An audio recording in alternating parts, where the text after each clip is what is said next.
Esse podcast é apresentado pela Copastor.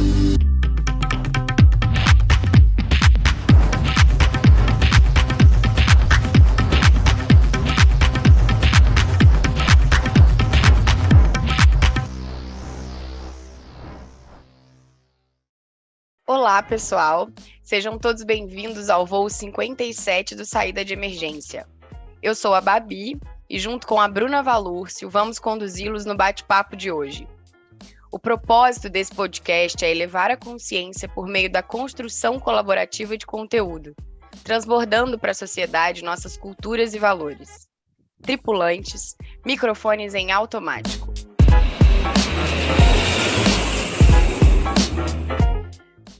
Quando a gente está andando na rua, o nosso maior medo não é de um assaltante, não é ser atropelada, não é que um raio atinja a nossa cabeça. O medo maior que as mulheres têm quando andam na rua é de abusador. Eu sempre pensei que quando isso acontecesse comigo, ou se acontecesse comigo, eu seria uma pessoa que reagiria, que lutaria, que gritaria, ia me defender com tudo que eu pudesse.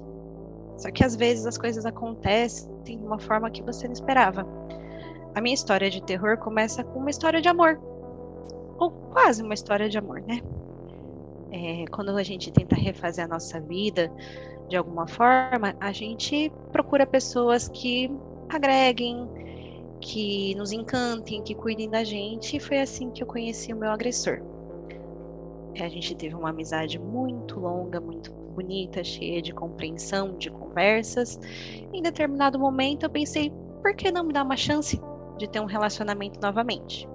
Eu já vinha de alguns anos, uns bons anos solteira, sem ter nenhum relacionamento, por questões minhas. Eu não estava pronta para namorar de novo. E a gente começou a sair, e a gente começou a ficar junto, e tudo parecia que ia correr tudo bem, só que não. Ele, um belo dia, resolveu me deixar, alegando que eu já tinha sofrido demais e ele não queria mais fazer parte disso. Como toda boa pessoa que leva um fora, eu só disse, tá bom, agradeci e fui chorar no meu quarto durante uns 2 ou 3 dias, como toda mulher faz quando acaba um relacionamento. Eu aceitei seguir em frente e a gente estava num tempo muito caótico do mundo. Era um começo de pandemia, que todo mundo conhece, em que as pessoas estavam emocionalmente frágeis, a gente tinha medo do incerto, porque a gente não sabia ainda nessa época o que ia acontecer. Eu não sabia quanto tempo a pandemia ia durar, e então eu só fiquei no meu cantinho esperando o tempo passar. A pandemia ela afetou muitas pessoas de várias formas, e afetou também a minha vida profissional. Eu fui demitida, muitas pessoas, e resolvi deixar de morar na cidade onde eu residia e me mudar aqui para São Paulo, de volta onde eu tinha minha família, onde eu tinha mais amigos e mais oportunidade de me recolocar um dia no mercado de trabalho. E eu anunciei para todo mundo que eu estava me mudando, que eu não ia me despedir de ninguém e eu precisava ir até o estabelecimento que eu trabalhava para poder buscar as minhas coisas. Esse rapaz que eu tive um relacionamento se ofereceu para me ajudar a tirar as minhas coisas do local, para não ter que me expor a pegar um transporte, a entrar no carro de aplicativo com um desconhecido. Eu pensei de novo, por que não? É uma pessoa que eu já conheço. E eu aceitei a carona, e eu fui buscar as minhas coisas, e durante o trajeto ele falou, poxa, vamos se despedir, né? A gente passou um bom tempo juntos, foram 2 anos de amizade, depois foram uns 4 a 6 meses de relacionamento, porque estava incerto. Eu falei, então vamos passar um tempo conversando. Eu já frequentava o prédio dele anteriormente, eu conhecia todos os porteiros, eu conhecia até alguns vizinhos dele e aceitei. Chegando no apartamento, a gente conversou, ele tentou me ensinar a jogar truco e eu não sei até hoje, né? E um papo normal de 2 pessoas que tiveram alguma ligação emocional com uma despedida. Eu resolvi ir para casa porque já estava na minha hora, uma mudança para arrumar, uma vida para ser refeita, entrar em pausa, eu ainda não sabia o que ia acontecer comigo. E ele tentou me beijar. E eu falei para ele não. Eu chorei durante 3 dias e 3 noites quando você disse que não me queria mais. E eu não quero, porque vai ligar uma chavinha, eu vou sentir tudo de novo, eu vou sofrer. Ele ficou com muita raiva e sem tentar algum outro tipo de negociação, ele me agrediu. me deu um soco no rosto. Eu sou uma pessoa pequena, gente. Eu tenho 1,5 m mais ou menos. Cada hora que eu meço eu tenho 1 centímetro a mais ou menos. E eu não peso mais do que 50 quilos. E qualquer pessoa que eu conheça tem uma força física maior do que a minha. Eu falei pra ele que eu não queria, e ele me disse: você quer sim. E aí começou um pesadelo que eu não gostaria de relatar com detalhes porque é muito gráfico. Mas o que eu posso resumir para vocês é que, contra a minha vontade, eu tive uma relação sexual com agressões durante o decorrer dela. Eu tentei me defender ainda a princípio, porque eu sou um ser humano muito bravo. Eu não aceito as coisas facilmente e eu reagi, empurrei, e em determinado momento eu desisti. Quando eu desisti, a parte talvez mais dolorosa foi eu chegar à conclusão de que aquela sensação de desistência não me era estranha. Não era a primeira vez que eu tinha cedido e permitido uma relação sexual da qual eu não estava com a mínima vontade de participar. Depois do acontecido, eu estava muito mal, muito machucada, fisicamente, emocionalmente. Só que eu já passei dos 30 anos, eu tinha completa consciência do que tinha me acontecido. Eu sabia que não era a minha culpa, eu sabia que eu tinha que fazer alguma coisa e eu tentei fazer alguma coisa. Eu fui até a delegacia, ainda com todas as provas que meu corpo podia carregar, e eu sofri negligência no atendimento. A primeira pergunta que me fizeram foi porque eu estava fora de casa no meio de uma pandemia. E eu expliquei pro delegado. Expliquei toda a história. Aí passei todos os dados do meu agressor. E o meu agressor alegou que a gente tinha um relacionamento, que a nossa relação sexual foi com consentimento e que eu era praticante de BDSM, que eu pedi por aqui, eu gostava. Eu fiquei um chá de cadeira, com a boca sangrando, machucada, sem exame de corpo de delito, sem ninguém tomar uma atitude. E assim que eu fui embora da delegacia, com bastante hematomas, com arranhões, com um dente quebrado,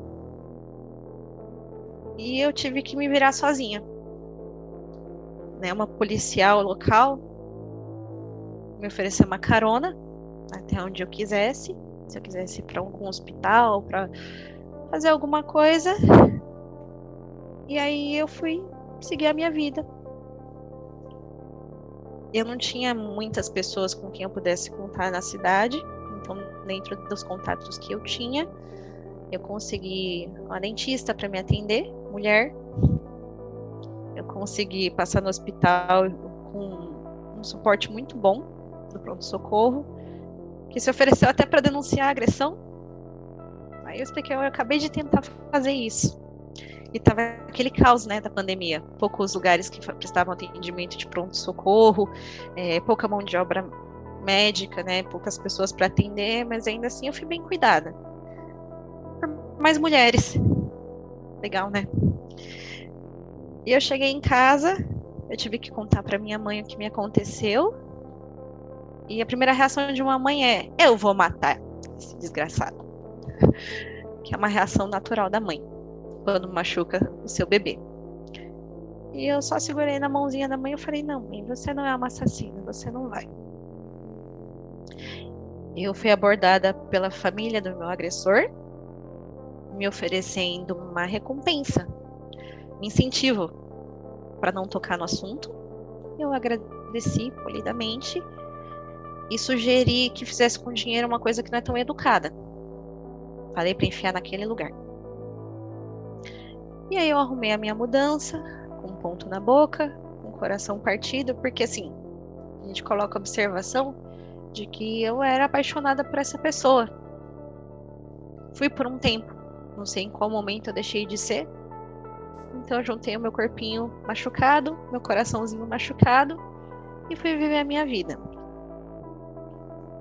E aí o tempo passou, foram 2 anos desde esse dia em questão, e de alguma forma, pouco a pouco, eu fui curando. Ao contrário da maioria das mulheres que eu conheço, que tem muita dificuldade de falar sobre o assunto, eu nunca tive dificuldade. mas me faltou quem escutasse.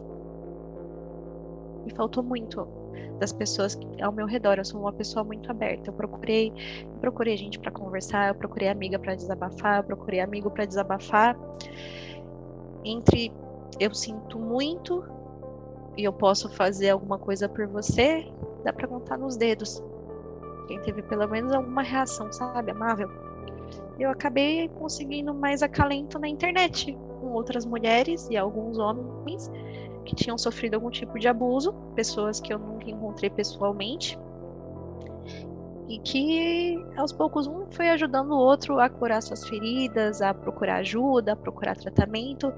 Como eu já fazia terapia há algum tempo, eu ainda bem que fazia terapia por causa de outros traumas, outras coisas da vida, eu tive a minha ajuda psicológica e eu nunca duvidei por um momento que a culpa não era minha, apesar de muita gente ao meu redor tentar me fazer acreditar que era assim. E eu não desejo para mulher nenhuma o que me aconteceu, e infelizmente meu desejo não pode ser realizado porque a maioria das mulheres que eu conheço já passou por isso.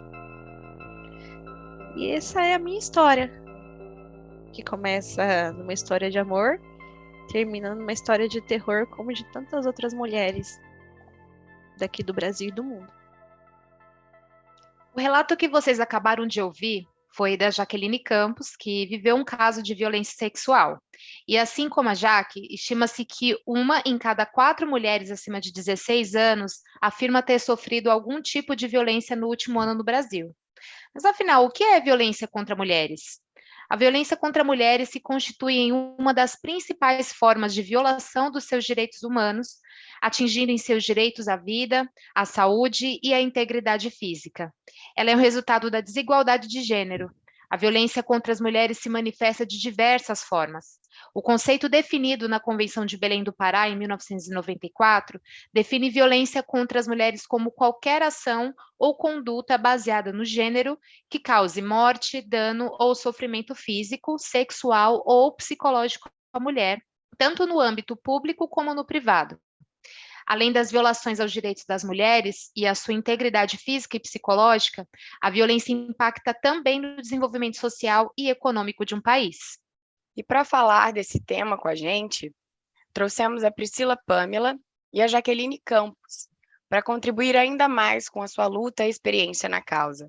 Priscila, por favor, você pode se apresentar e contar um pouco sobre o seu trabalho e a sua experiência na área de violência contra as mulheres? Bem, primeiro eu queria aqui me solidarizar a Jaque. Eu sou mais uma do que vai dizer sinto muito mesmo.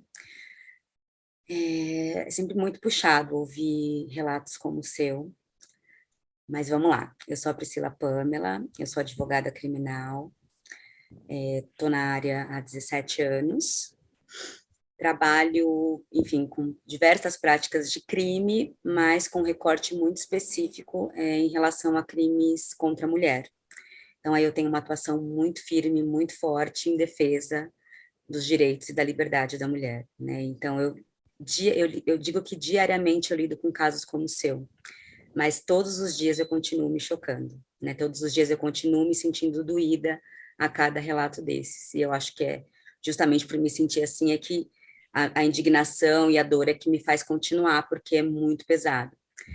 Dizer sobre o que é o meu trabalho é um trabalho desgastante, é um trabalho exaustivo, é um trabalho muito triste, mas também que, por outro lado, me traz uma sensação de que eu estou fazendo algo pelo mundo para que cada mulher seja livre, né? Mas é isso, é muito pesado porque a cada dia os relatos eles aumentam, né? E não porque só agora os crimes acontecem, não, mas é porque agora a gente tem mais informação, porque agora a gente encontra essas redes de apoio ainda que no anonimato, na internet, e porque agora a gente fala, a gente discute muito a violência contra a mulher. Mas assim, o acompanhamento que a gente tem que dar para as vítimas, né, não só jurídico, mas também emocional, ele nos tira do eixo, assim, nos tira do prumo, porque pode ser comigo, pode ser com a minha mãe, pode ser com a minha sobrinha, E todos os dias, a cada 2 minutos, uma mulher é vítima de violência doméstica, né? A cada 8 minutos, uma mulher é vítima de estupro. Então, é uma realidade, a cada 2 horas, uma mulher é vítima de feminicídio. É uma realidade muito assombrosa, muito assustadora, que é isso, meu trabalho é tentar fazer com que isso diminua, porque cessar eu sei que é muita ilusão, espero que isso um dia aconteça, mas eu tenho certeza que eu não vou estar aqui para isso, porque são muitos anos, né, a cultura machista, né, o patriarcado estrutural na nossa sociedade, ele é tão enraizado, ele é tão forte, que ainda nós vamos ter muito tempo pela frente de luta para conseguir essa emancipação de fato da mulher. Nós vamos demorar muitos anos ainda para que as mulheres consigam ser livres. Mas a gente está avançando. Dar um exemplo aqui, quando o nosso Código Penal, ele é de 1940. Quando ele foi promulgado, quando a gente estava, o legislador e a legisladora, não tinha, né, o legislador, entendeu por proteger ali proteger o bem, né, a mulher de um crime sexual, ele não entendia que a vítima ali era a mulher. O nome disso tudo, que ficava num capítulo desse código, era dos crimes contra os costumes. Olha o absurdo, né? Então, o que estava sendo afrontado ali não era a liberdade, a dignidade da mulher quando ela era vítima de um crime sexual, mas eram os costumes de uma sociedade. O agressor, se casasse com a mulher, estaria isento de qualquer tipo de responsabilização. Uhum. Então, nós, querendo ou não, né, assim, a mulher, para poder trabalhar, quando ela era casada, ela tinha que ter autorização formal do marido.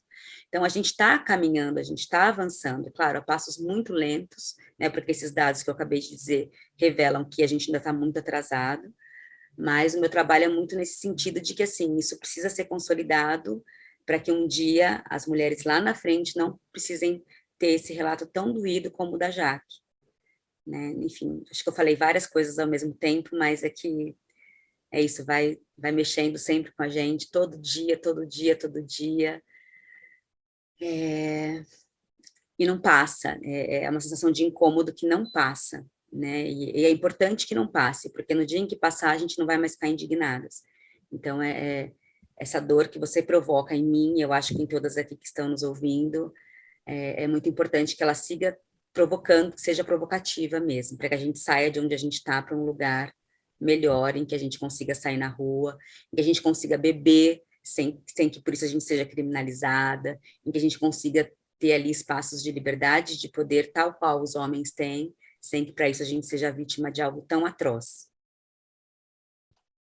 Priscila, existe, né, ouvindo os relatos, não só da Jaque, mas todos que a gente acompanha diariamente, notícias que a gente acompanha também, existe perfil de vítima e de abusador, né? Porque normalmente o que a gente acompanha é que os abusadores são pessoas, a maioria das vezes, conhecidas, né? E muitas vezes, se não a maioria, são familiares, né? Então, de acordo com a sua experiência, pelo que você acompanha, existe perfil de vítima e perfil de abusador? O crime contra a mulher, ele é curioso porque ele atinge mulheres de todas as camadas sociais, né? Ele atinge mulheres de todas as raças, claro, assim, mulheres negras são sempre as mais vitimadas, tá, gente, em todos os aspectos, em qualquer tipo de crime, até, por exemplo, violência obstétrica, ela se dá mais com mulheres negras, então ela vai desde esse tipo de violência às violências sexuais, porque o corpo de mulheres negras sempre foram tidos, né, desde as mulheres escravizadas, como um corpo à disposição. Uhum. Então, mulheres negras acabam sendo mais vítimas. Mas, fazendo essa parte, mas as mulheres, no geral, não há critérios, né? Mulheres são vítimas desde que são crianças, desde que são bebês, né? Então, as mulheres, elas constituem um número maior de vítimas do que os meninos, do que os homens, na criminalidade sexual, e é isso, ela não tem recorte de classe, mulheres que são das classes mais altas, se demoram mais a se reconhecer como vítimas, porque, assim, poxa, mas eu que tenho esse esclarecimento, eu que tenho tudo isso, também sou vítima de violência, então o reconhecimento acaba sendo mais lento, mas é um tipo de violência que atinge a todas as mulheres. Mas é isso, tendo essa especificidade de que mulheres negras acabam sendo as mais vitimadas, porque também ocupam os espaços periféricos com menos segurança, e também porque construiu-se no imaginário social que o corpo de mulher negra é esse corpo que está mais à disposição, tá? Mas embora tenha isso, todas as mulheres acabam sendo vítimas, tá? E de agressores também são pessoas do nosso cotidiano, são pais de família, são homens trabalhadores.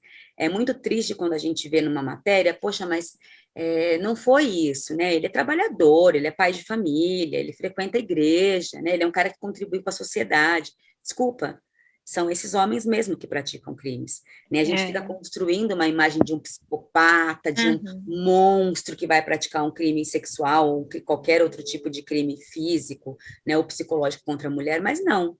Digo assim, com toda a tranquilidade e segurança de que o perfil de homens abusadores são esses homens que são tidos por homens normais, né, os cidadãos de bem que estão aí contribuindo com a sociedade, são esses que praticam diariamente, rotineiramente, crimes contra mulheres, e especialmente, majoritariamente, do convívio dessas mulheres, né, o que é para assustar mais ainda.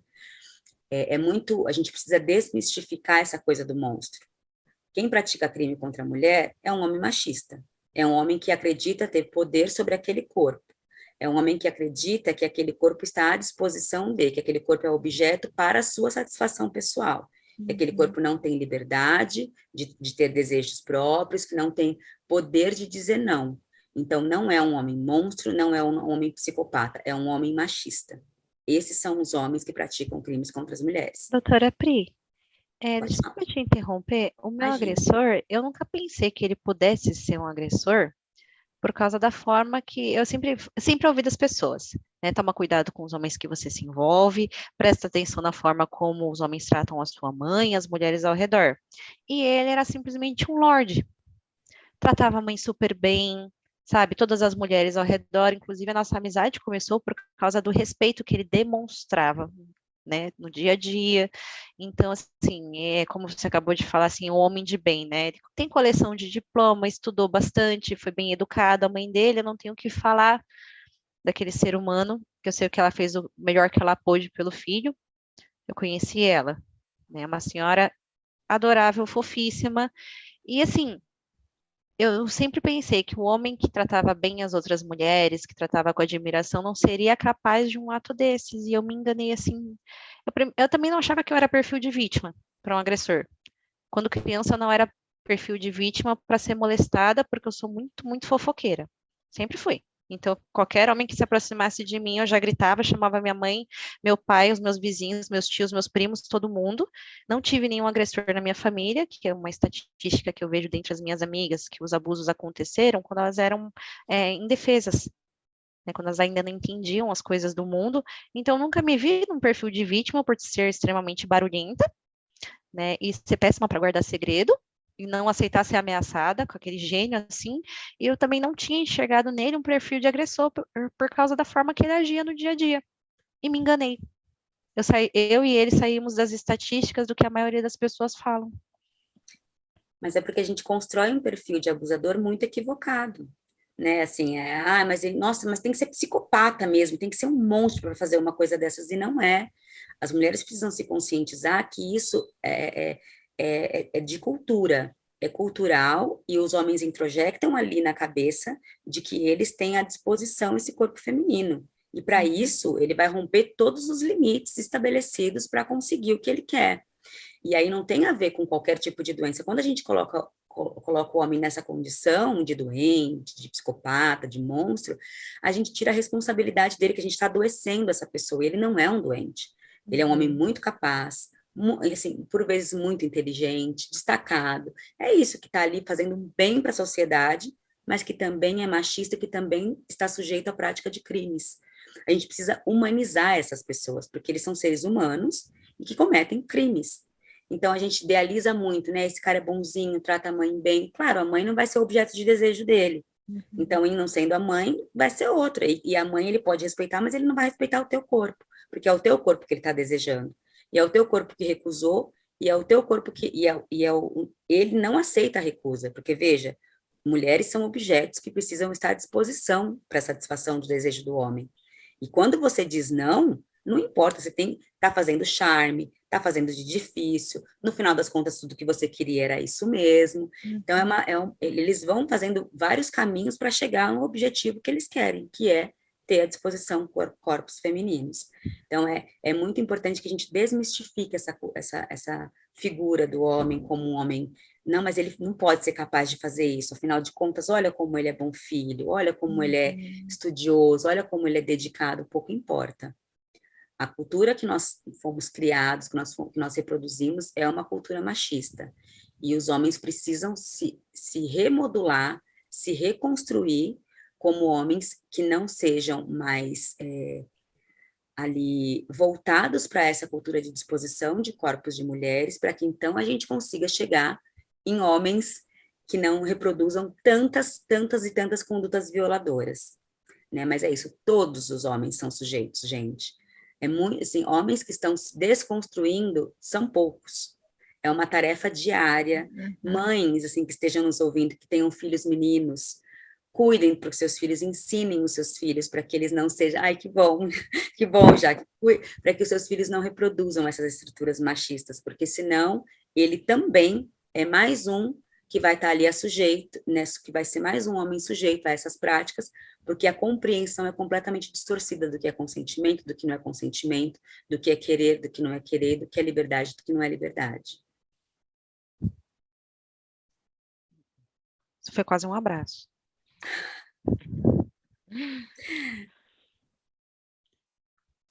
Então, você falou sobre essa cultura que nós temos aqui do pertencimento dos corpos, né? Enquanto eu participava do grupo de acolhimento na internet, eu vi muitos relatos de mulheres que ainda estavam convivendo com seus abusadores, que eram seus maridos, seus namorados, porque é a cultura que a gente cresceu.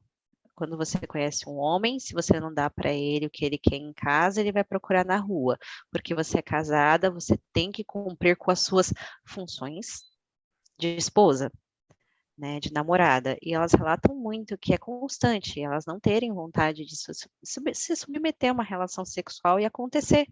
Por quê? Porque é marido, porque é obrigação delas, porque é namorado, porque tem que ser assim, né? E acho que se enquadra muito nesse perfil, né, de que a gente vem numa sociedade que as nossas avós casaram cedo com pessoas que elas mal conheciam e pertenciam aos seus maridos, que é o caso que foi comentado no começo do podcast, de que precisava da assinatura do marido para trabalhar, da assinatura do marido para viajar, né? Já vem de num contexto histórico. E aí o tempo passando e a mulher ser obrigada a ter relações sexuais, ela não ter escolha sobre métodos contraceptivos, que eu vejo famílias muito numerosas, assim, famílias assim, de cidades que estão em menos poder aquisitivo, de famílias com menor poder aquisitivo, que elas não têm acesso a determinados métodos contraceptivos. Agora está melhorando, graças ao SUS, que a mulher tem como ir lá no posto de saúde e conseguir um comprimido. Na época que a minha mãe era mais mocinha, ela não conseguia isso, era comprado.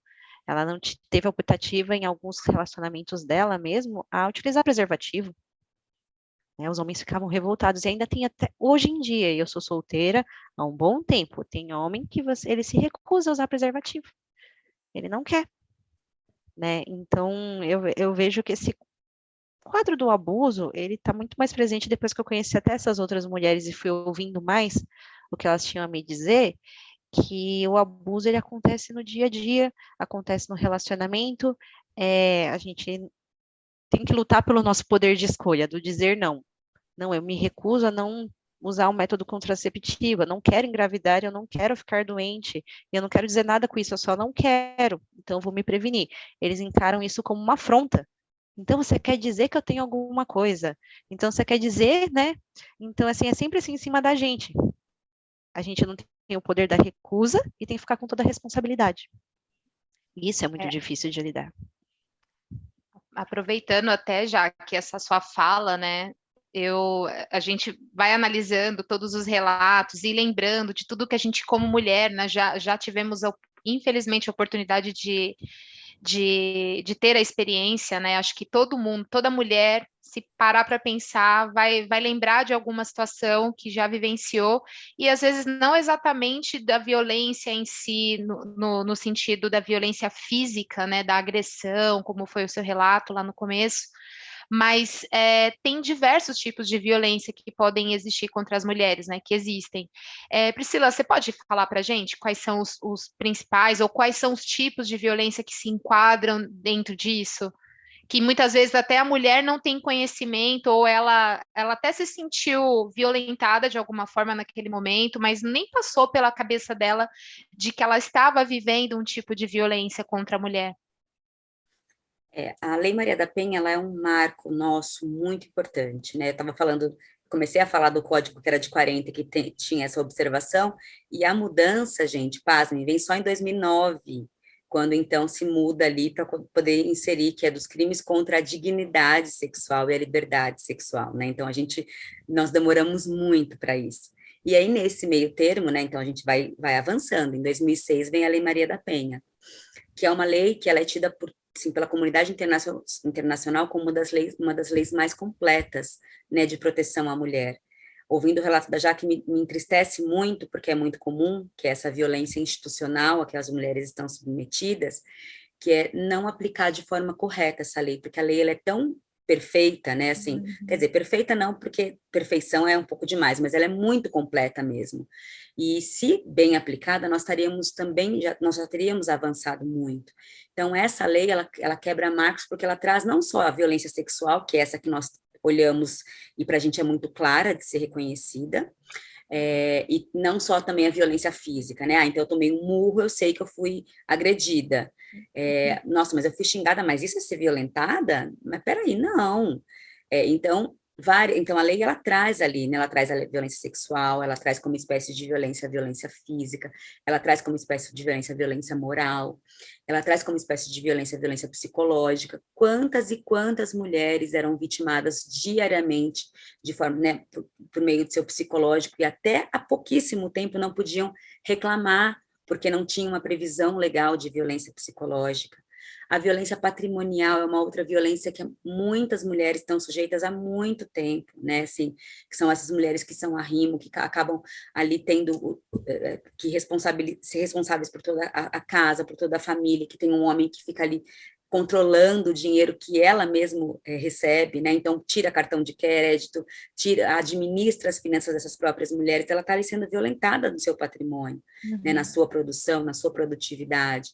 E ainda assim, também muitas não se compreendem. Essas mulheres de classe mais abastadas, sim, muitas delas são vítimas de violência patrimonial e não se reconhecem. Então, nós temos um espectro muito grande de violência contra as mulheres, né? Que vai desde a sexual e física até essas outras, a violência moral, por exemplo, que são esses xingamentos, essas humilhações a que as mulheres estão sujeitas, e que muitas não se reconhecem mesmo sendo vítima.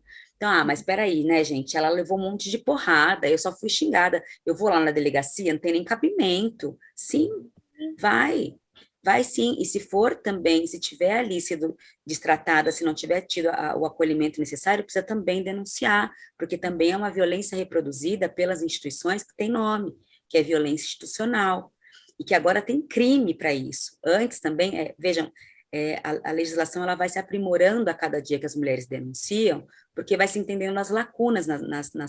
Olha, peraí, então eu fui até a delegacia, não tive meu registro feito, não fui levada para o IML para exame, não fui no Pérola Barton para poder fazer todo o procedimento ali de profilaxia, não, eu não tive nada disso porque na autoridade policial, né, foi porque que eu estou fazendo que eu estou fazendo aqui no meio da pandemia, que eu estou na rua e eu não tive o atendimento necessário. Então para além de crime de abuso de poder, peraí, essa é uma violência que a instituição está praticando, claro, por meio de uma pessoa física, mas é institucional, então eu também tenho como ali denunciar aquela prática. Por quê? Porque antes não tinha. Então a gente vai aprimorando a cada vez que a gente vai tentando, né, proceder a uma denúncia e que nós vemos uma lacuna, peraí, mas não tem isso. A violência psicológica, a Maria da Penha, ela tinha previsto a existência dessa violência, mas não havia um crime previsto para isso. Então, são espécies de violência contra a mulher. Então, está lá, violência psicológica. Mas no Código Penal não havia uma previsão. Então, sem haver essa previsão que prevê quais são esses tipos de violência que caracterizam a violência psicológica e qual é a pena que se prevê para aquele tipo de crime, fica ali, tá, eu sofri violência psicológica, o que eu faço com isso? Nada. Então, se entendeu que essa lacuna precisava ser preenchida. Então, nós também tivemos o crime de violência psicológica, o stalking. Quantas mulheres são perseguidas, né? Assim, tá na porta do emprego, o cara tá lá, ele lota a caixa dela de e-mail, lota a caixa de mensagem, fica ligando o tempo todo insistentemente, não dá paz. A pessoa perde a tranquilidade e com isso, gente, perde rendimento no trabalho, começa a gerar crise de pânico, começa a ter abalos psicológicos seríssimos, tudo que vem decorrente de uma perseguição ali reiterada por parte de uma outra pessoa. Então, peraí, isso também não estava previsto, então vamos trazer isso para a legislação. Então, são essas práticas de denúncia que fazem com que a gente entenda quais são os vácuos, quais são as lacunas que precisam ser preenchidas, e também que a gente consiga responsabilizar essas pessoas que não estão atuando da forma correta. Claro, é fácil? Não. É pesado? Muito. Peraí, eu sou violentada aqui, então ainda é responsabilidade minha dar seguimento a tudo isso? Né? Todo esse peso tem que continuar sendo sobre as minhas costas? É muito injusto, e é mesmo. E é muito comum, e é muito aceitável e compreensível quando as mulheres desistem, né? Porque, assim, é muito puxado, é um peso muito grande além de ter sido vítima, eu tenho que ainda ser responsável por levar isso adiante. Isso não tem que ser responsabilidade da mulher vítima, mas sim das autoridades responsáveis e competentes para isso. Mas, infelizmente, também essas instituições são criadas com base em estruturas machistas e reproduzem da mesma forma a cultura dos homens abusadores quando da acolhida dessas mulheres. Então, a tarefa é muito difícil, gente, é tudo muito puxado. É isso, assim, o trabalho diário é tentar fazer esse meio de campo para conseguir proteger a mulher, conseguir acolher essa mulher, conseguir fazer com que essa mulher siga, né, dar apoio, estamos aqui, estamos juntas, vamos aí onde precisar, conseguir ir à frente na responsabilização dessas instituições e das pessoas por detrás dela, para que ao final a gente consiga ter, não é justiça, porque eu acho é impossível se encontrar justiça depois de um abuso sexual, por exemplo. Assim, a pessoa ser presa nunca mais vai reparar a sua integridade, nunca mais. Então, nunca vai se encontrar justiça, é muito desigual de se falar em justiça nisso aqui, mas é encontrar o mínimo do que a lei previu para aquela situação. A impune, né? Priscila, nesse caso, do caso que aconteceu com a Jaque ou com outras pessoas que foram até a delegacia e tiveram a displicência, né, do delegado de não fazer nada, enfim, a pessoa vai embora sem nenhum tipo de auxílio, então a Jaque deveria ter processado, por exemplo, ou o caminho a seguir é processar o delegado, a delegacia, como é isso? Isso, é noticiar, né, os fatos, e aí tentar a corregedoria, porque somente quando essas pessoas começam a ser, infelizmente, assim, né, a gente podia estar anos-luz à frente, né, sem precisar esse tipo de responsabilização. É função, é atribuição, né, a pessoa está ali, ela está investida num cargo público para cumprir exatamente aquela função. Quando ela deixa de cumprir, ela comete crime. Ela está cometendo prevaricação, porque ela está recebendo ali uma notícia de um fato criminoso, ela deixa de dar o devido andamento, ela deixa de instaurar um procedimento para apuração criminal, ela pratica violência institucional contra essa vítima, ela pratica, por vezes, abuso de autoridade, então ela também ali está praticando condutas criminosas, e também ela precisa ser investigada. Então, reportar isso para o Ministério Público, reportar isso para as corregedorias, para que também essas autoridades possam, sim, ser responsabilizadas, para que nunca mais, né, procedam dessa forma. É inaceitável que uma mulher que vá reportar uma prática de um crime tenha esse tipo de tratamento. E você sabe que eu fiquei com muito medo na época, de levar isso para frente, porque o acolhimento, até eu conversei isso com as meninas um tempo atrás, o acolhimento com a mulher que foi abusada, ele é quase inexistente. Ele existe, só que com condições. Até as mulheres entre si, elas se apoiam a partir do momento que gosta da outra, que ela age, se veste, fala de acordo com o que convém para o ouvinte. Então, a pessoa apoia a outra se ela sofre uma violência, se ela gosta dela. Se a pessoa não vai muito com a cara dela, já não tem o mesmo apoio. Se discorda da forma como ela se comporta, como ela se veste, não tem o apoio.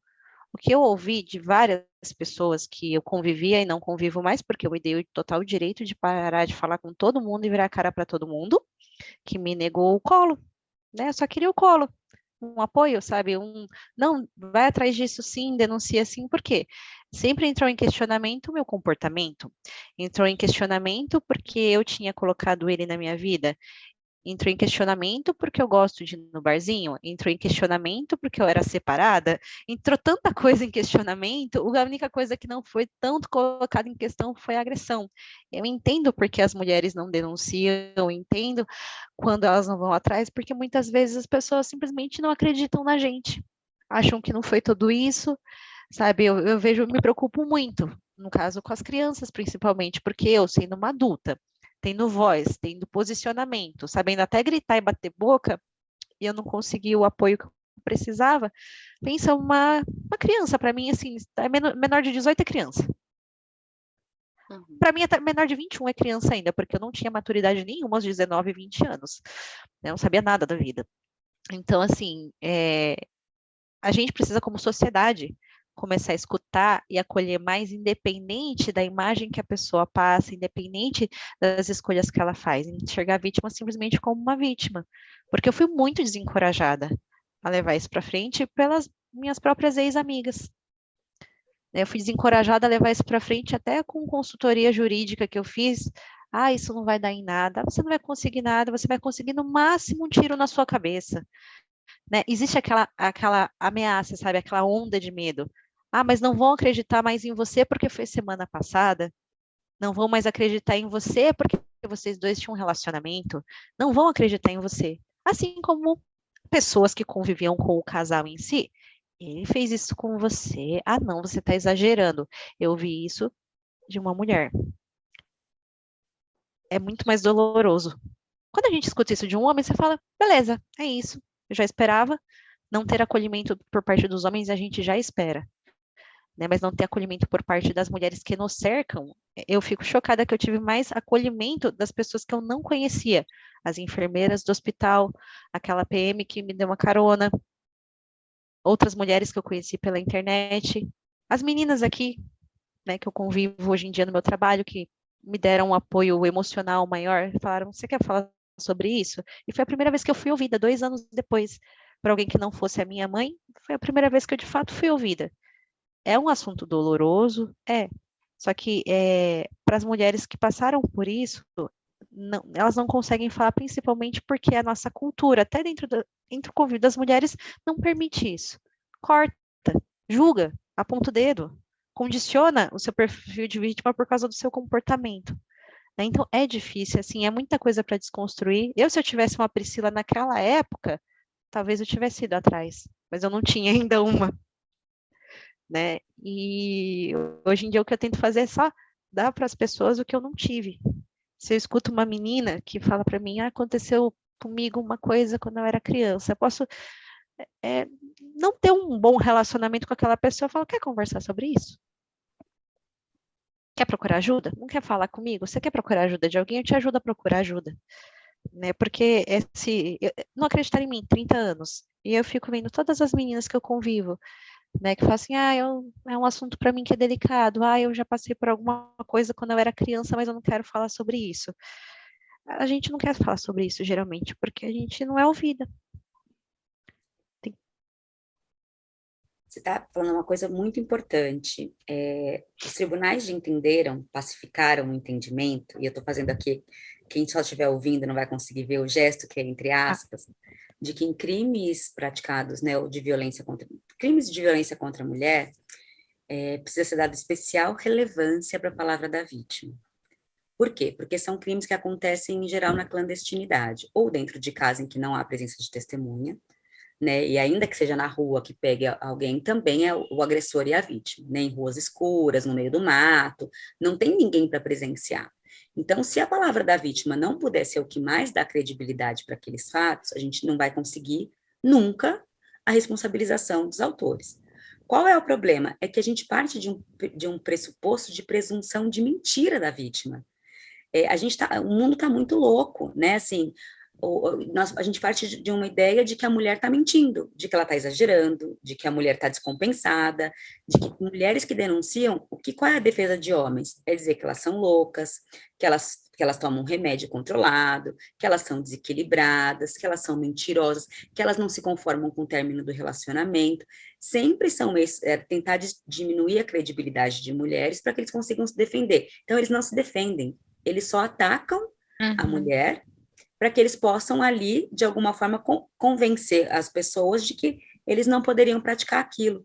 Então, esse entendimento de que a palavra da vítima tem especial relevância, isso é importantíssimo. E a gente não pode relativizar dessa forma como, infelizmente, relativiza. Né? Então, é isso. Se a mulher se relacionou, mas você estava com ele antes, por que agora não foi consentido e antes era? Porque agora não foi mais. Simples assim. Mas se você estava bêbada, então assim, mas aí também, né, você estava bêbada. Aí você quer que ele saiba que você não está querendo? Sim, homens que estejam ouvindo, meninos especialmente, que saem para a balada, que estão ali bebendo, que encontram meninas bêbadas, entendam, mulheres em estado de embriaguez completa não têm condição de consentimento. Se ela quiser sair contigo, ela vai sair no outro dia, enquanto ela tiver a condição de dizer, cara, de verdade eu tô afim. Na balada, enquanto ela tá assim, em condição de vulnerabilidade, ela não tem poder de consentir com liberdade. Poder de consentir com liberdade é estar ciente do que se está fazendo. Mas o homem também fica bêbado, então todo mundo ali é vulnerável. A vulnerabilidade pelo álcool não atinge só mulheres, atinge homens também. O ponto é que, gente, desculpa, homem precisa de uma condição específica para conseguir fazer sexo que a mulher não precisa. Né? Então, se o homem não está afim, simplesmente ele não vai conseguir fisicamente exercitar ali, né, o ato para conseguir fazer sexo. A mulher é diferente. Então, é essa a grande diferença. Então, amigos, se a mulher estiver muito louca na balada, respeitem. Estar em situação de embriaguez leva a mulher a um estado de vulnerabilidade. E isso invalida qualquer tipo de consentimento. Não há consentimento livre. Não havendo consentimento livre, meu amigo, você está praticando estupro. Não façam isso. Aproveitando até... Desculpa, é porque isso é assim, a mulher que está embriagada, gente, ela é contestada no nível máximo, assim, de todas as mulheres que a gente encontra como vítimas, essas são retirados dela, retira-se dela a condição de vítima pelo fato dela ter bebido. E assim, a mulher tem que poder ficar bêbada tanto quanto os homens ficam. E isso não pode colocá-las em risco. É inaceitável. Sim. Não, eu ia só aproveitar, assim, até esse recado que você estava dando, né, para os homens aí, porque com certeza esse podcast está sendo ouvido, né, e até um dos nossos objetivos é que não só mulheres, né, mas homens principalmente ouçam, entendam qual é o papel deles também diante de tudo isso, né, de quais são as responsabilidades também. E aí, recentemente, né, a gente teve um viral com tantas notícias que acabaram indo para a mídia, né, sobre violência contra a mulher em todos os níveis, com crianças, com gente famosa, né, de todo jeito que apareceu, acabou tendo essa viralização nas redes sociais daquela frase de nem todo homem, mas sempre um homem, né?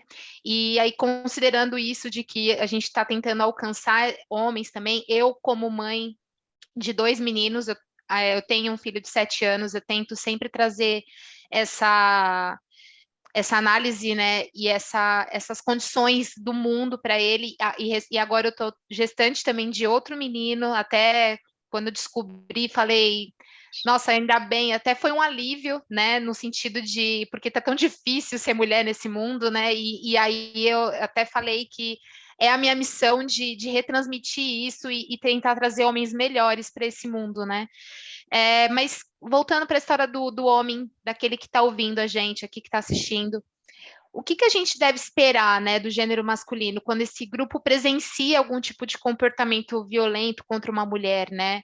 A gente ouve muito, assim, alguns homens, né, do nosso convívio falando, mas se fosse eu, mas se eu pego, se eu fico sabendo de uma coisa dessa, e a gente sabe que não é bem assim que acontece na maioria das vezes, não. né?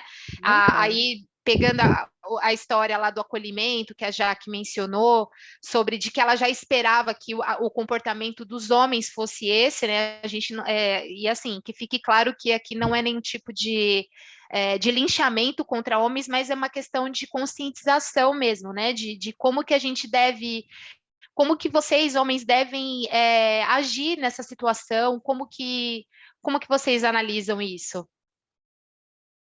Olha, eu como vítima, eu digo que teria sido muito legal. Não esperava que nenhum dos meus amigos fosse atrás do cara, espancasse ele, porque eles não são criminosos. Eles não são agressores. Eu não espero que alguém vá defender a minha honra. É um termo muito antigo, eu gosto de usar esse para explicar as coisas, né? A minha honra não tem mais como ser defendida porque ela já tinha sido destruída, né? Mas falta aquele acolhimento de falar: você vai se sentir mais segura se eu for com você até a delegacia? Você vai se sentir mais segura se eu te acompanhar? Você quer uma ajuda para procurar uma advogada? Você quer conversar sobre isso? Tem alguma coisa que eu possa fazer para te ajudar? Eu vejo muitos homens passando tal de passar pano, falando bem assim, o termo lógico é passar pano, passando pano para os outros homens, né? Se um homem quer realmente se desconstruir, eu falo uma coisa, não tem nada demais, vocês não vão ser menos homens se vocês se desconstruírem. Vocês são homens o suficiente, né, para poder decidir que vocês não querem mais viver no mundo machista. É uma coisa que eu sempre falo, o machismo é ruim até para os homens. Os homens precisam ouvir uma coisa, grande parte dos que perderam a virgindade em uma casa de prostituição, é uma quantidade grande. É estupro, tá, gente? Só para contar, vocês eram menores de idade, vocês foram sem poder entender direito como funciona a vida, sabe? Vocês eram vulneráveis. E se vocês foram levados até um estabelecimento de prostituição, foi abuso. Por mais que vocês estivessem com vontade, porque o hormônio de adolescente é aquela coisa sensacional, né? O hormônio de adolescente funciona que é uma beleza, mas é abuso. É abuso. Se você saiu com uma mulher bem mais velha quando você era um mocinho, é abuso também. Funciona para os dois lados. Então, tudo bem vocês reconhecerem que vocês vieram de uma construção machista, de uma cultura machista, né? E tudo bem vocês mudarem. Aprender, se educar, ler bastante, fazer perguntas. Vocês podem perguntar as coisas para a gente, vocês podem procurar vídeos, se vocês estão com vergonha de perguntar, vocês podem ouvir as outras mulheres, porque é extremamente doloroso, né? Pensar que a gente precisa de ajuda, muitas vezes por causa dos homens que tomam as decisões erradas, e a presença de vocês, né, num contexto de defesa das mulheres, por causa do outro lado ser muito machista, ajudaria a impor um pouquinho mais de respeito. O ideal seria que a gente tivesse respeito sozinha, né? Mas ter um apoio masculino do time dos meninos seria uma coisa boa, sabe? Vocês sentirem muito sobre o que aconteceu com a gente não muda nada. Nada vai mudar, né? Eu falei para as meninas, eu queria tanto ter feito alguma coisa por mim, eu não pude. E depois eu também não pude, porque o que eu ia fazer? Eu poderia ter processado ele, eu poderia ter feito ele responder criminalmente, né? Me passou pela cabeça também envenenar ele, por que não? Porque quando você está em desespero com extrema dor, você reage. Só que eu não envenenei ele, porque eu também não sou uma assassina. Né? E vocês não precisam fazer nada disso, vocês não precisam tomar nenhuma atitude drástica, mas ouvir, acolher de verdade, ser amigo de verdade, né? O instinto paternal, eu falo que não existe nos homens direitinho, não, porque eu vejo que os homens não têm instinto paternal de proteção com as meninas. Eu vejo os homens que têm filhas, tá num churrasco, tá com os amigos, deixa os homens estranhos se aproximarem das suas meninas. Não deixa não, gente. Você não sabe o que eles estão pensando. Comecem a proteger mais as meninas que vocês convivem, as suas amigas, as amigas das suas namoradas. Você vê aquela desconhecida que tá caindo de bêbada na balada? Oferece um Uber. Você quer ficar com ela? Tenta no outro dia, oferece um Uber, fala, não, vai para casa, sabe? Que vai ser muito mais legal você sair com uma menina que você tem certeza absoluta que quer sair com você, porque ela tá sóbria, ela tá te escolhendo. Né? Aprenda a ouvir não, tá tudo bem. Você levar um fora. Né? Se a sua namorada não quer fazer nada com você aquele dia, deixa. Às vezes você também não quer. né? E você não precisa provar que você é macho o suficiente para querer sexo todo dia, gente. Isso não existe. Você não é um robô, né? Você não é obrigado também a comparecer todo dia para provar que é macho, né? Eu sei que muitos de vocês escutaram na época da escola, né, que se não ficar com aquela menina, você é viado, né? Você é frouxo por não querer. Vocês também podem falar não. Então respeitem o nosso não. É a única coisa que eu peço para eles, né? E também não passem mais pano para os amiguinhos, não, gente. É feio, tá ultrapassado, tá fora de moda, né? Então, é a única coisa que eu peço para os meninos. Eu vejo que eles cresceram dessa forma, mas dá tempo de mudar, gente. Dá tempo. E, assim, homens, você falou da defesa da honra, não é a defesa da honra, mas homem, quando estiver vendo qualquer situação de homens e mulheres, né? A coisa do, em briga de marido e mulher, ninguém mete a colher, você mete a colher, o garfo, chama a polícia e salva a mulher, né? Então, sempre, qualquer visualização de situação de violência, por favor, manifestem-se. O silêncio, a conivência, a gente permite com que crimes continuem sendo praticados. Teve uma pesquisa feita pelo LinkedIn e pela Think. Puxa, agora deixa eu tentar lembrar o nome da outra empresa que fez em parceria, a Think Eva, em que apurou que nos ambientes de trabalho, 1% relata ter sofrido assédio sexual, 1%, portanto, um terço foi vítima de violência sexual, um terço são os que praticam violência sexual, isso não é mais na esfera do abuso, do assédio, na verdade, e um terço é conivente. Esse um terço conivente é inaceitável. Homens não sejam coniventes e nem mulheres sejam coniventes. A visualização, o conhecimento, a ciência de qualquer prática de um crime contra a mulher tem que gerar uma situação de indignação e de denúncia, e de socorro, e de auxílio, e de acolhimento. É assim que os homens precisam se manifestar. É assim que os homens conseguem ser aliados, né, da mulher. E não passando pano para o amiguinho, mas não foi isso, desculpa aí, ele estava bêbado, ou foi mal, ele exagerou. Não, é repreensão na veia, gente. Não é passando a mão na cabeça de um homem feito que a gente vai conseguir mudar. Não é falando o pobre do menino, como se faz com todos os jogadores, o menino fulano de tal, o menino fulano de tal, que a gente vai chegar à construção de um país melhor. Né? A gente só vai ser um país, de fato, uma democracia sólida, quando nós tivermos respeito às mulheres, né? Quando nós não odiarmos mais as nossas mulheres. Aí nós vamos falar em democracia, porque nós vamos ter igualdade, nós vamos ter respeito. Perfeito, perfeito. A gente está chegando ao fim do nosso voo. Eu acredito que essa conversa ficaria aqui horas, porque está sendo um conteúdo assim muito, muito rico. Estou muito feliz de estar participando aqui com vocês, mas infelizmente a gente está chegando ao fim. Eu queria fazer uma última pergunta para vocês, para as duas. E na verdade agora no sentido da vítima, né? Como a gente pode ajudar a mulher que sofreu a violência, né? Eu queria escutar das duas nesse sentido de o que fazer quando essa pessoa vem pedir esse acolhimento para a gente, né?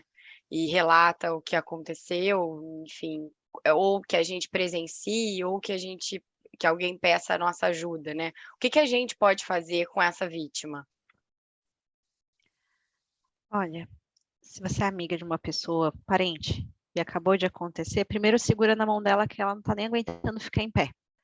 Ajuda a pessoa a ter um direcionamento, porque a pessoa fica atordoada, fica perdida, não consegue raciocinar. Né? Na ordem, a Pri vai poder dizer melhor, né? Qual que é a melhor ordem? Delegacia, já chama o advogado, defensoria pública, quais são os caminhos, porque a gente não tem muita informação sobre que tipo de ajuda que a mulher pode ter legalmente, se existe um acolhimento, se existe serviço de proteção à vítima, o que existe disponível para a mulher hoje em dia. Mas como amigo, pega na mãozinha da pessoa, joga um cobertorzinho no ombro, porque quando a gente entra em estado de choque, a gente começa a tremer, e dá a mão e fala o que a gente vai fazer agora, vai orientando a pessoa, vai empurrando, sabe? Porque muita mulher não consegue reagir. Então, acolha. É delegacia, é hospital, vai junto. Você não precisa tomar grande, vai junto, só para não deixar a pessoa sozinha. Né? E depois, ajuda psicológica muito, muito, muito importante. Você não precisa saber responder todas as perguntas ou tomar todas as atitudes, mas esteja lá. e escute suas crianças, as suas adolescentes, as suas mulheres que convivem com você, escute, pega na mãozinha e vai junto, porque é uma situação extremamente solitária. Você não vai conseguir resolver nada, você não vai conseguir mudar nada, mas só dela ter uma mão para segurar, enquanto ela passa por um processo muito difícil, humilhante e doloroso, já é alguma coisa. Se você não é especialista em nada, não precisa ser, mas você pode ser um bom amigo, uma boa amiga. Aí eu passo a palavra para Pri, que sabe a ordem correta das ajudas legais que a gente pode fazer, a ordem de delegacia, para onde que a gente liga, o tipo de advogado que procura, qual é o atendimento que deveria ser prestado. A única coisa que eu tenho para falar é que o hospital não deixou a desejar, porque naquele dia quem agiu certo comigo foi só o hospital. Porque pelo que ela falou, cometeram 3 crimes em relação a mim. E o único lugar que agiu corretamente foi o hospital, me oferecendo ajuda para acionar uma viatura e me oferecendo atendimento médico. Mulheres vítimas precisam de total apoio. Pensando aqui na parte jurídica, o primeiro, vamos lá, você pode ir para o hospital sem ir para a delegacia, tá? Porque depende muito de como é que são as violências, de como é que é o estado que essa mulher vai estar. E aí, a depender de como ela vai estar, por vezes ela sequer quer falar sobre aquilo naquela hora. Então, tem que ter um respeito e não uma imposição para essa mulher. Então, você pode se dirigir diretamente a um hospital. Recomendo que isso seja feito no Pérola Byton, porque eles têm toda uma especialização para acolhimento de mulheres nesse sentido. Então, ali eles vão conseguir fazer todos os procedimentos, né, desde profilaxia, todos os exames, aí vão conseguir produzir elementos para municiar um inquérito policial. Ali eles podem acionar a polícia, caso seja de vontade da vítima, para a vítima conseguir prestar as declarações dela ali mesmo. Em a vítima estando em melhores condições, a vítima pode se dirigir diretamente à delegacia, e dali ela vai sair com a requisição e com essas orientações para poder fazer o exame de corpo de delito, para conseguir ir para o hospital também. Ali, a autoridade policial é obrigada a instaurar esse procedimento, tá? A vítima, em tese, não precisa de acompanhamento de advogado nesse momento. É importante, é recomendável? Mas isso tem um custo. E isso não é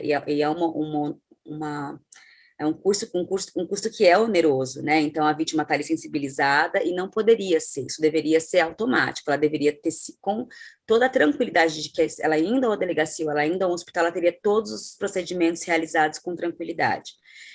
Então, é isso, ela pode, a depender da situação, das condições físicas, ou ir diretamente para o hospital, e ali, se ela quiser falar sobre isso, ter acionado a polícia para que ela preste as declarações. Se ela não estiver pronta, ela pode também não prestar declarações naquele momento, mas só cuidar do próprio físico, e aí também já pegar requisição para encaminhamento psicológico, que é imprescindível nesses casos, ou em ela achando que tem condições para isso, já ir diretamente para a delegacia para depois fazer o procedimento. Não há necessidade de contratar advogado para isso, porque é obrigação da autoridade, mas em podendo, o tratamento é outro, e querendo ou não, todo o trâmite legal também acaba sendo diferenciado, porque tem essa pessoa que vai pressionar em nome dessa vítima, não precisando a vítima estar à frente disso tudo, e aí a partir de então se instaura um procedimento de investigação, e aí a vítima vai poder ser ouvida novamente, para poder prestar todos os esclarecimentos que forem necessários. A pessoa, se ela tiver noção de quem vai ser intimado para poder prestar declarações. Se não tiver, ela vai dizer ali mais ou menos onde foi, quem foi, para poder requisitar câmeras, para poder requisitar ver se tinha alguém, para conseguir chegar nessa autoria, quando não for possível. E ao final desse procedimento, isso vai para o Ministério Público, que vai conseguir ali oferecer ou não uma denúncia que dá início a um processo contra esse agressor. Em havendo falhas nesse procedimento da polícia, né, em havendo ali qualquer tipo de negligência, também a orientação busque as corregedorias, busque o Ministério Público para que também haja responsabilização desses profissionais, tá? E também tem a Defensoria Pública, caso vocês não... O caminho é o Ministério Público e corregedorias, tá? Porque a Defensoria, ela defende pessoas acusadas da prática de crime, elas também orientam, claro, mulheres vítimas, mas no Ministério Público é um caminho que você vai ir mais rápido, né? Então, o Ministério Público já vai oficiar a delegacia para poder dar os trâmites, dar andamento aos trâmites legais. Esses são os caminhos, nunca é fácil, não adianta, seria mais fácil se tivessem tudo isso garantido, né, pelas instituições. Infelizmente, a gente ainda está caminhando, está patinando muito nisso tudo, mas procurem apoio, procurem ajuda, peçam requisição para que consigam também esse apoio psicológico, porque, como eu disse, é imprescindível, né? A partir disso desenvolvem estresse pós-traumático, crises de pânico, episódios de depressão. Então é muito importante que você tenha acompanhamento psicológico e psiquiátrico. Quando com crianças também, as crianças precisam ter uma forma de escuta muito diferenciada de um adulto, tem que ter ali envolvimento de uma equipe psicossocial para conseguir não trazer muitos prejuízos para aquela criança que ainda está em fase de construção. E o pilar disso tudo, tenham na vítima credibilidade. Ouçam a palavra da vítima, peguem a palavra da vítima com a premissa de credibilidade, de veracidade e não o oposto. É assim que a gente vai conseguir mudar, quando a gente parar de contestar e duvidar de mulheres que são vitimadas diariamente. Sem dúvida alguma. Gente, eu gostaria muito de agradecer a participação das nossas convidadas. Obrigada, Priscila. Obrigada, Jaqueline. Foi um bate-papo sensível, esclarecedor, sem dúvida alguma, com contribuições muito valiosas. Com certeza, o alcance aí vai ser tanto para homens quanto para mulheres, que foi o nosso objetivo, né? Então é isso, gente. Chegamos ao fim do nosso voo. Não saia da janela e aguarde os próximos podcasts. Obrigada.